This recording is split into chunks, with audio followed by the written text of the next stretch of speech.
Hello, my name is Alexandra Dersick, and today I will be talking to you about intrinsic motivation versus extrinsic motivation. While I am going to be a first-year teacher, I'm looking into different classroom management strategies that will help get me through the year.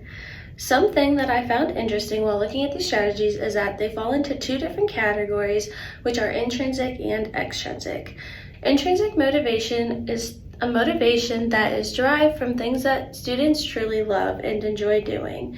There's no consequence at the end, positive or negative. They're just doing it for pure enjoyment because they love it and want to do well. Students have an extrinsic motivation. This means that they are doing something because they want a reward or they are avoiding to fail. Things such as brownie points, gold tags, classroom tickets with prize boxes, these all fall under extrinsic motivation because students are doing these things for a reward. They're not doing this for themselves or because they enjoy that task. When it comes to intrinsic motivation, something that is commonly referred to is the ABCs. A is autonomy, B is belonging, and C is competency. Autonomy begins when you are giving students choices to do things that they enjoy.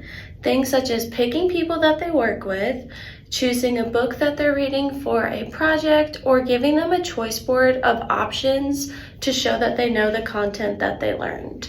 When students are working with a person that they enjoy, they're already more motivated to get their work done because they are enjoying that.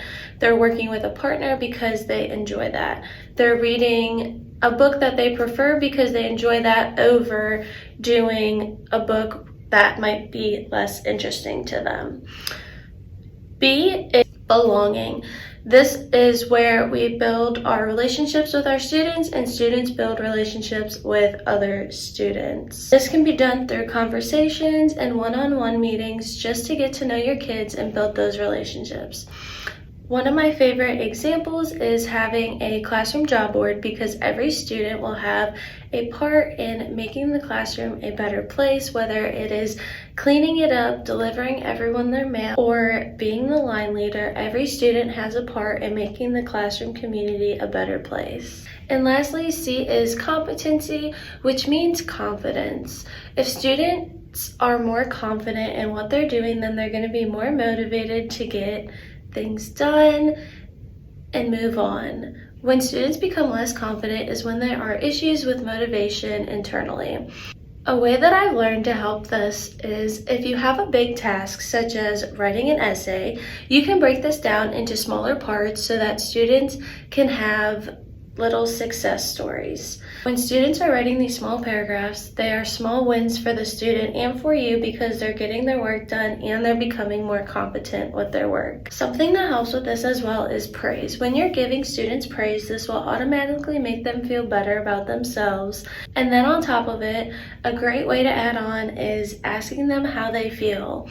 If they did something and they're successful at it, they'll say that they feel great or good or positive, successful, whatever it is, and they'll remember that feeling and they'll become more intrinsically motivated to get these things done.